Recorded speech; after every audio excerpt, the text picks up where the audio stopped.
The evening train moved steadily along the tracks, its rhythmic sound echoing through the quiet compartment. A man sat by the window, watching fields and small towns blur past in the fading light. Traveling had always been a peaceful escape for him. At the next station, the door slid open and a young woman entered, carrying a small backpack and a camera hanging from her shoulder. "Excuse me, is this seat 24? She asked politely. Aman glanced at the ticket chart above. "Yes, I think it is." She smiled and sat across from him. For a moment, they both returned to their thoughts. But after a few minutes, the woman looked at him again with a puzzled expression. "This might sound strange," she said, "but I feel like I've seen you before." Aman laughed softly. "I was thinking the same thing." They both tried to remember where they might have met. "Maybe college?" she suggested. "No, I studied in Delhi." "Workplace?" "I work in Bangalore." They looked at each other, both amused and confused. "My name's Ria," she said. "Aman." The train continued moving through the countryside as they began talking about their journeys. "Where are you heading?" Aman asked. "Mumbai," she replied. Aman smiled. "Same here." They laughed at the coincidence.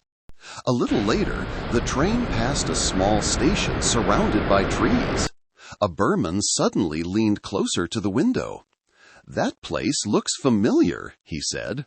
Ria looked outside too. "Wait, I've been there before," she said slowly. "When I was a kid." Aman frowned thoughtfully. Was there a summer camp near a forest and a small lake? Ria's eyes widened. Yes, and there was a wooden bridge near the lake. A sudden realization hit them both. "Wait," Ria said, pointing at him. "Were you the boy who slipped and fell into the lake?" Aman, in surprise. "Yes, and someone helped pull me out." Ria grinned. That someone was me. For a moment they stared at each other in disbelief before bursting into laughter. "So you're the reason I didn't drown that day," Aman said. "And you're the reason I slipped into the mud afterward," she replied jokingly.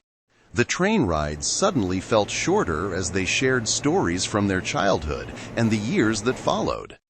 Aman had become an engineer, working in different cities. Ria had become a travel photographer, exploring countries and capturing moments through her camera. When the train finally reached Mumbai, the platform was crowded with travelers rushing in every direction.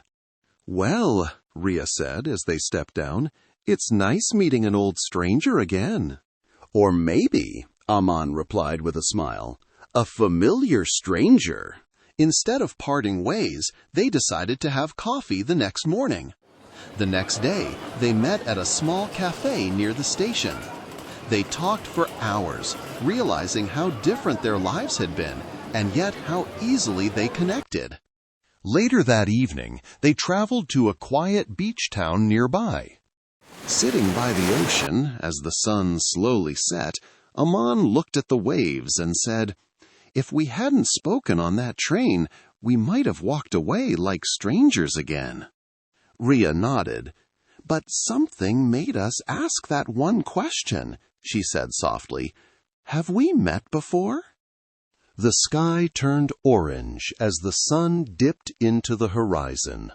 Aman smiled. Maybe it wasn't just coincidence. Ria looked at the fading sunlight. Maybe some people are meant to cross paths again. They stood up and began walking along the shore, leaving footprints in the sand as the waves gently erased them. In a world full of strangers, sometimes a familiar face appears when you least expect it. And sometimes all it takes is one train journey to remind two people that their story was never really finished. Because some meetings are not accidents.